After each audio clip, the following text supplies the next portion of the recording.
ഇനി നമ്മൾ പോകുന്നത് സമസ്തയുടെ ശതാബ്ദി ആഘോഷം കഴിഞ്ഞ ദിവസം ആയിരുന്നു. അത് പൂർത്തിയാകുമ്പോൾ മഹാസമ്മേളനത്തിന്റെ സമാപനത്തിൽ ഈ പൊതുസമ്മേളനത്തിൽ ഐക്യ ആഹ്വാനം നടത്തിയിരിക്കുകയാണ് പ്രസിഡന്റ് സയ്യിദ് മുഹമ്മദ് ജിഫ്രി മുത്തുക്കോയ തങ്ങൾ. വിട്ടുപോയ സുന്നി സംഘടനകൾ മാതൃസംഘടനയിലേക്ക് തിരിച്ചു വരണം എന്നും ഇക്കാര്യം കഴിഞ്ഞ ദിവസം ചേർന്ന കേന്ദ്ര മുഷാവറ യോഗം ചർച്ച ചെയ്തു എന്നും അദ്ദേഹം പറയുകയുണ്ടായി. ആദ്യം നമുക്ക് ആ വാക്കുകളിലേക്ക് പോകാം.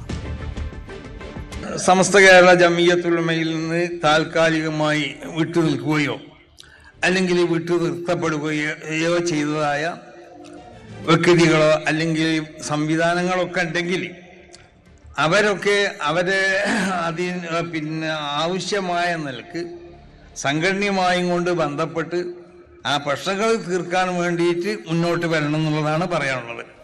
അപ്പോൾ അങ്ങനെ ചില സംവിധാനങ്ങളൊക്കെ സമസ്ത കേരള ജമിയത്തുൽ ഉലമ വിട്ടുനിർത്തിയിട്ടുണ്ട്. അത് വിട്ടുനിർത്തിയത് അത് പ്രശ്നം പരിഹരിച്ചുകൊണ്ട് സമസ്ത കേരള ജമിയത്തുൽ ഉലമയിലേക്ക് അവർ തിരിച്ചു വരണം എന്നാണ് അവരോടും പറയാനുള്ളത്. വ്യക്തികളാണെങ്കിലും അങ്ങനെ തന്നെ. ശക്തമായൊരു സംഘടനയാണ്. ആ സംഘടനയെ കൂടുതൽ ശക്തമാക്കുന്ന തരത്തിലേക്ക് വിട്ടുപോയവർ തിരികെ വരണം എന്ന് പറയുമ്പോൾ സമസ്ത ഇപ്പോൾ തന്നെ മുന്നോട്ട് വെച്ചിട്ടുള്ള ആവശ്യങ്ങൾ, അതും തെരഞ്ഞെടുപ്പിന് മുമ്പ് മുന്നോട്ട് വയ്ക്കുന്ന ആവശ്യങ്ങൾ രാഷ്ട്രീയമായി കൂടി ഏറെ പ്രാധാന്യം ഉള്ളതാണ്. ഇന്നലെ ന്യൂസ് ടെൻസ് അതുകൊണ്ട് തന്നെയാണ് മലപ്പുറം വിഭജനം എന്ന സമസ്തയുടെ ആവശ്യം വിശദമായി പരിശോധിച്ചത്. മലപ്പുറം ജില്ലയിലെ ജനസംഖ്യയെ പരിഗണിച്ചുകൊണ്ട് മലപ്പുറം ജില്ല വിഭജിക്കണം എന്ന ആവശ്യം, മലപ്പുറം മാത്രമല്ല ചേർന്നുള്ള ജില്ലകളുടെ കൂടി സാമൂഹിക അന്തരീക്ഷവും അവിടുത്തെ ജനസംഖ്യയും കൂടി അനുസരിച്ചുകൊണ്ടുള്ള ഒരു വിഭജനം വേണം എന്ന ആവശ്യം ഉന്നയിക്കുന്നു. അത് തന്നെ രാഷ്ട്രീയ പാർട്ടികളെ ഏറെ വെട്ടിൽ ആക്കുന്ന ഒന്നാണ് എന്നുള്ളതാണ്. ഇപ്പോഴിതാ സമസ്ത അതിന് പിന്നാലെ മറ്റു ചില ആവശ്യങ്ങൾ കൂടി മുന്നോട്ട് വയ്ക്കുകയാണ്. അത് മുസ്ലിം മത ചടങ്ങുകളുമായി ബന്ധപ്പെട്ടതാണ്. മുസ്ലിം മതവിഭാഗത്തെ സംബന്ധിച്ചിടത്തോളം രണ്ട് പെരുന്നാളുകൾ ഏറെ പ്രധാനപ്പെട്ടതാണ്. അതിലൊന്ന് ചെറിയ പെരുന്നാളും മറ്റൊന്ന് ബലിപ്പെരുന്നാളും ആണ്. ഈ രണ്ട് പെരുന്നാളുകൾക്കും ഇപ്പോൾ നൽകുന്ന അവധി ദിനങ്ങൾ അത് അപര്യാപ്തമാണ് എന്ന് സമസ്ത പറഞ്ഞു വെക്കുകയാണ്. അതുകൊണ്ട് തന്നെ ഈ ഒരു ദിവസത്തെ അവധി പോരാ, അതിന് പകരം 3 ദിവസം എങ്കിലും അവധി നൽകണം ഈ ആഘോഷ സമയത്ത് എന്നതാണ് ഇവരുടെ ആവശ്യം. അതുപോലെ തന്നെയാണ് മറ്റൊന്ന് ഈ പരീക്ഷകൾ. അടുത്ത ഡേറ്റയിലേക്ക് നമ്മൾ പോകുമ്പോൾ അടുത്ത വിവരം എന്നത് 3 ദിവസത്തെ ഔദ്യോഗികമായ അവധി ഇത്തരം ആഘോഷ ദിവസങ്ങളിൽ നൽകണം എന്നതിന് പുറമെ വെള്ളിയാഴ്ച നിസ്കാരത്തിന് തടസ്സമാകുന്ന രീതിയിൽ പരീക്ഷാ സമയം നിശ്ചയിക്കരുത് എന്ന സാഹചര്യം കൂടി ആണ് സൃഷ്ടിക്കുന്നത്. അതായത് ഈ നമസ്കാരത്തിന് തടസ്സം സൃഷ്ടിക്കുന്ന രീതിയിൽ ആകരുത് പരീക്ഷയുടെ സമയക്രമം എന്നും അതോടൊപ്പം തന്നെ ക്ലാസുകൾ നടത്തരുത്, ഇത് പ്രാർത്ഥനകളെ തടസ്സപ്പെടുത്തുന്ന തരത്തിൽ എന്നും പറഞ്ഞു വയ്ക്കുന്നുണ്ട്. ഒപ്പം നേരത്തെ തന്നെ ഈ മദ്രസകളുടെ പ്രവർത്തന സമയവുമായി ബന്ധപ്പെട്ട് ചില നിർദ്ദേശങ്ങളും ചില തീരുമാനങ്ങളുമൊക്കെ സർക്കാർ പുറപ്പെടുവിച്ചിരുന്നു. അത്തരം നിർദ്ദേശങ്ങൾ ഉത്തരവായി തന്നെ പുറത്തിറക്കണം എന്ന ആവശ്യം കൂടിയാണ്. അപ്പോൾ മതപരമായ ചടങ്ങുകൾക്ക് കൂടുതൽ പരിഗണന നൽകിക്കൊണ്ട് കേരളത്തിൻ്റെ വിദ്യാഭ്യാസ രീതികളിൽ അടക്കം ചില മാറ്റങ്ങൾ വരുത്തണം എന്ന് ആണ് ആവശ്യപ്പെടുന്നത്. അല്ലാത്ത പക്ഷം അത് മുസ്ലിം മതവിശ്വാസികളായിട്ടുള്ള കുട്ടികൾക്കും അധ്യാപകർക്കുമൊക്കെ വലിയ ബുദ്ധിമുട്ട് സൃഷ്ടിക്കും എന്നാണ് പറഞ്ഞു വെക്കുന്നത്. ഈ വാർത്തയുടെ വിശദാംശങ്ങളുമായി ചേരുന്നത് CV അനുമോദാണ്. അനുമോദ്, ഒരു മതസാമുദായിക സംഘടനകൾ എല്ലാവരും അവരുടേതായ ആവശ്യങ്ങൾ മുന്നോട്ട് വയ്ക്കുമ്പോഴും സമസ്തയെ സംബന്ധിച്ചിടത്തോളം അവർ ഒരു ശക്തിദുർഗമായി പ്രവർത്തിക്കുന്നവർ ആണ്. അവർക്ക് കൃത്യമായ ഒരു വോട്ട് ബാങ്ക് ഉണ്ട് എന്നതാണ്. അവിടെ ഇങ്ങനെ ഒരു ആവശ്യം മുന്നോട്ട് വയ്ക്കുമ്പോൾ അതിൽ കൂടുതൽ പ്രതിസന്ധിയിലാകുന്നത് കോൺഗ്രസ് ആണ് എന്നെനിക്ക് തോന്നുന്നു. കാരണം കോൺഗ്രസിനെ സംബന്ധിച്ചിടത്തോളം മുസ്ലിം വോട്ടുകൾ നിർണായകമാണ്. അങ്ങനെയുള്ള കോൺഗ്രസിന് ഇത്തരം ആവശ്യങ്ങളോട്, അതായത് പെരുന്നാൾ ദിനങ്ങളിൽ 3 ദിവസം അവധി, വെള്ളിയാഴ്ച പരീക്ഷകളിൽ നിന്ന് ഒഴിവാക്കേണ്ട ദിവസം, അധ്യാപന സമയത്തിലടക്കം മതാചാരവുമായി ബന്ധപ്പെട്ട സമയക്രമീകരണം ഉണ്ടാക്കണം. അതിൽ പ്രതികരിക്കാനും അല്ലെങ്കിൽ ഈ ഒരു ആവശ്യത്തെ തള്ളാനും കൊള്ളാനും ഒക്കെ ബുദ്ധിമുട്ടുന്നൊരു സാഹചര്യം കൂടുതലായി കോൺഗ്രസിന് സൃഷ്ടിക്കപ്പെടുകയല്ലേ?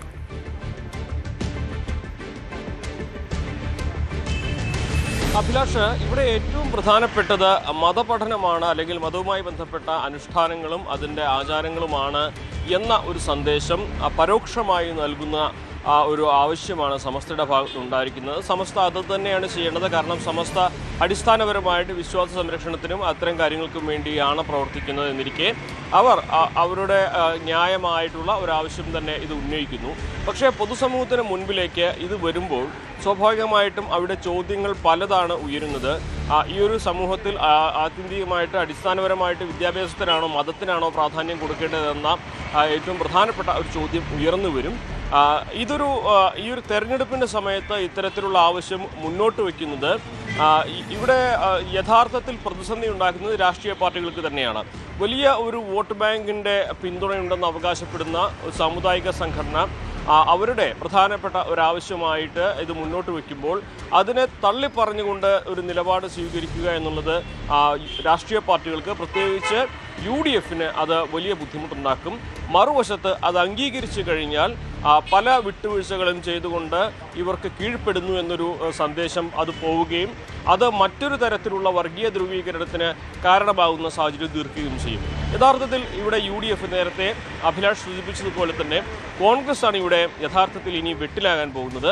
മുസ്ലിം ലീഗ് എപ്പോഴും ഇത്തരം ആവശ്യങ്ങൾ സൈലൻ്റായിട്ട് നിശബ്ദമായിട്ട് ഉന്നയിക്കുകയും ഇത്തരം കാര്യങ്ങൾ ഉയർന്നു വരുമ്പോൾ അത് മതസംഘടനകൾ ആവശ്യപ്പെടുന്നതാണ്, അത് അവരോട് തന്നെ ചോദിക്കണമെന്ന ഒരു ഒഴിഞ്ഞു മാറിയുള്ള നിലപാടാണ് സ്വീകരിക്കുക.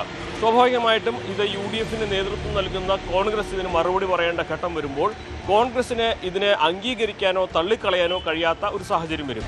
അംഗീകരിച്ചു കഴിഞ്ഞാൽ അവരുടെ മുസ്ലിം ലീഗിന് വഴിപ്പെട്ടുകൊണ്ടാണ് കോൺഗ്രസ് ഇത്തരം നിലപാട് സ്വീകരിക്കുന്നതെന്നും അത് വർഗീയമായിട്ടുള്ള ഒരു പല തരത്തിലുള്ള ആക്ഷേപങ്ങൾക്കും കാരണമാവുകയും ചെയ്യും. ഇനി തള്ളിക്കളയുകയാണെങ്കിൽ അവരുടെ ഏറ്റവും വലിയ വോട്ട് ബാങ്കുകളെ സ്വാധീനിക്കുന്ന ഒരു വിഷയത്തിൽ അവർക്ക് എതിരായുള്ള നിലപാടാണ് കോൺഗ്രസ് സ്വീകരിക്കുന്നത് എന്ന തരത്തിൽ അവിടെയും വ്യാഖ്യാനം വരും. യഥാർത്ഥത്തിൽ തെരഞ്ഞെടുപ്പിൻ്റെ സമയത്ത് ഇത് ഉയർത്തുന്നത് കോൺഗ്രസിന് വലിയ പ്രതിസന്ധികൾ തന്നെയാണ്. ഇവിടെ പ്രായോഗികമായിട്ട് അവർ ചെയ്യാൻ പോകുന്ന ഒരു കാര്യം ഇതിൽ മൗനം ദീക്ഷിക്കുക എന്നുള്ളത് തന്നെയാണ്. ഇത് സമവായത്തിലൂടെ ചർച്ചകളിലൂടെ പറഞ്ഞ് തീരുമാനിക്കേണ്ട വിഷയങ്ങളാണ്, നയപരമായ കാര്യങ്ങളാണ് എന്നെല്ലാം പറഞ്ഞ് കോൺഗ്രസ് ഇതിൽ നിന്ന് തന്ത്രപരമായിട്ട് ഊരിപ്പോവുക മാത്രമാകും ഈ ഒരു ഘട്ടത്തിൽ ചെയ്യുക. പക്ഷേ ഇത് സംബന്ധിച്ചുള്ള ഉറപ്പ് അവർക്ക് നൽകേണ്ടതായ ഒരു സാഹചര്യം വരുമോ എന്നുള്ളതാണ് രാഷ്ട്രീയമായിട്ടുള്ള അടുത്തൊരു ഘട്ടത്തിലേക്ക് നമുക്ക് കണ്ടറിയേണ്ട ഒരു കാര്യം. ഭരിക്കുന്ന പാർട്ടിക്കാണെങ്കിലും ഇത് സംബന്ധിച്ച് നിലവിൽ തീരുമാനങ്ങളൊന്നും തന്നെ എടുക്കാൻ കഴിയുകയില്ല എന്ന് പറഞ്ഞ് കൈയൊഴിയുകയും ചെയ്യാം. എന്നിരുന്നാൽ തന്നെയും ഒരു ആദ്യ കാലങ്ങളിൽ പോലെയുള്ള പ്രശ്നങ്ങൾ ഉണ്ടായിരുന്നു. അതിനു മുമ്പ് സൂംബ പരിശീലനം കേരളത്തിലെ വിദ്യാഭ്യാസ സ്ഥാപനങ്ങളിൽ നൽകുന്നതിനെതിരെ ചില മതസാമുദായിക സംഘടനകൾ രംഗത്തെത്തിയ പശ്ചാത്തലമുണ്ട്. അവിടെയൊക്കെ ചില തീരുമാനങ്ങളിൽ നിന്ന് നിശബ്ദമായി പിന്നോട്ട് പോയിട്ടുണ്ട് എന്നതും വസ്തുത തന്നെയാണ്. ഇവിടെ ഈ മദ്രസ സമയത്തുമായി ബന്ധപ്പെട്ട് സർക്കാർ നൽകിയിട്ടുള്ള ഉറപ്പുകൾ ഉത്തരവായി ഇറക്കണം എന്നതാണ് ആവശ്യമായി മുന്നോട്ട് വയ്ക്കുന്നത്. അപ്പോൾ ഇടതുപക്ഷത്തെയും അല്ലെങ്കിൽ CPI-നെ അടക്കമൊക്കെ വെട്ടിലാക്കുന്ന തരത്തിലുള്ള ആവശ്യങ്ങളും ഉന്നയിക്കുകയാണ്. CPI-നെ പോലെ ഒരു സംഘടനയ്ക്ക് ഇത്തരം മതപരമായ ചടങ്ങുകൾക്ക് വേണ്ടി ഈ അധികമായ അവധി പോലെയുള്ള ആവശ്യങ്ങളൊക്കെ നൽകുക എന്നത് വലിയ വിമർശനം നേരിടേണ്ടതായി വരും. അതേസമയം ന്യൂനപക്ഷത്തെ ഒപ്പം നിർത്തുക എന്നത് അവരുടെ ആവശ്യവുമാണ് താൻ.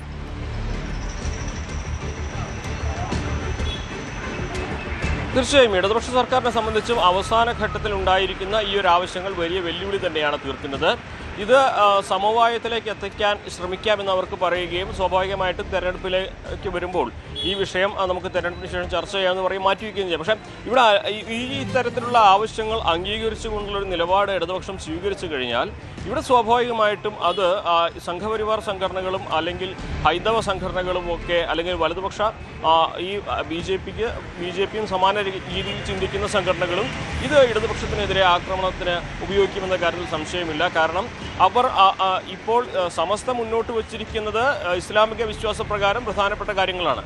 അപ്പോൾ സമാനമായ ആവശ്യങ്ങൾ മറ്റ് സംഘടനകൾ ഹൈന്ദവ വിശ്വാസപ്രകാരം അവർക്ക് പ്രധാനപ്പെട്ടതെന്ന് കരുതുന്ന ആവശ്യങ്ങൾ അവരും മുന്നോട്ട് വയ്ക്കും.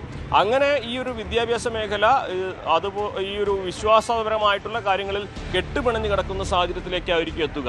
ഇപ്പോഴും വിദ്യാഭ്യാസം സ്വതന്ത്രമായിരിക്കണം, അത് മറ്റുള്ളതിനേക്കാൾ പ്രധാനമായിരിക്കണമെന്ന അടിസ്ഥാനപരമായിട്ട് വിശ്വസിക്കുന്ന അല്ലെങ്കിൽ അങ്ങനെ വിശ്വസിക്കേണ്ട ഒരു സംഘടനയ്ക്ക് അല്ലെങ്കിൽ ഒരു രാഷ്ട്രീയ പാർട്ടിക്ക് ഇത്തരം സമ്മർദ്ദങ്ങൾക്ക് തെരഞ്ഞെടുപ്പ് സമയത്ത് നിന്ന് കൊടുക്കേണ്ടി വരുമ്പോൾ അവർക്ക് നഷ്ടമാവുന്നത് അവരുടെ ക്രെഡിബിലിറ്റി ആകും എന്നുള്ളൊരു കാര്യം കൂടി പ്രധാനപ്പെട്ട ഒന്നാണ്. അതുകൊണ്ട് തന്നെ ഇതിൽ വളരെ തന്ത്രപൂർവ്വം നയപരമായ സമീപനത്തിലേക്ക് എത്താൻ മാത്രമാണ് ഇടതുപക്ഷത്തിനും സാധിക്കുകയുള്ളൂ. കാരണം അതല്ലാതെ ഒരു തീരുമാനമെടുത്താൽ അത് വലിയ പ്രചരണങ്ങൾക്കും മറ്റൊരു നെറേറ്റീവിനും അവസരം കൊടുക്കുകയും ഒരുപക്ഷെ തെരഞ്ഞെടുപ്പിൽ സാമുദായിക ധ്രുവീകരണം എന്ന ആ വലിയ ഒരു ആശങ്കയിലേക്ക് സാഹചര്യങ്ങൾ കൂടുതൽ വേഗത്തിലെത്തുകയും ചെയ്യും ഈ ഒരു ഘട്ടത്തിൽ. അഭിലാഷ്.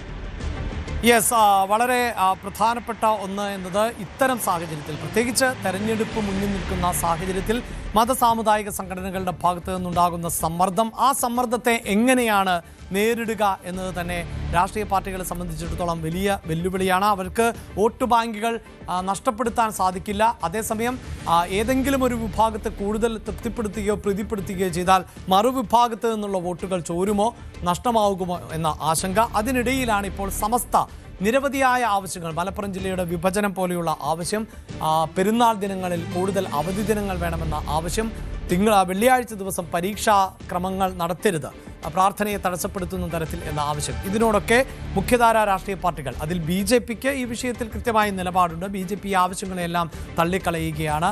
മതരാഷ്ട്രവാദത്തിൻ്റെ ചുവട് വെച്ചുകൊണ്ടാണ് ഇത്തരം ആവശ്യങ്ങളൊക്കെ ഉന്നയിക്കുന്നത് എന്നതാണ് BJPയുടെ രാഷ്ട്രീയ നിലപാട്. പക്ഷേ ഇടതു വലതു മുന്നണികളെ സംബന്ധിച്ചിടത്തോളം ഒരു പ്രത്യേക സാഹചര്യം ആണ് ഉള്ളത് എന്നതാണ്. മധുരിച്ചിട്ട് തുപ്പാനും വയ്യ, കഴിച്ചിട്ട് ഇറക്കാനും വയ്യ എന്ന സാഹചര്യത്തിലാണ് ഈ ഇരു മുന്നണികൾ. കൂടുതൽ വാർത്തകൾക്ക് News 18 Keralam YouTube channel subscribe ചെയ്യുക.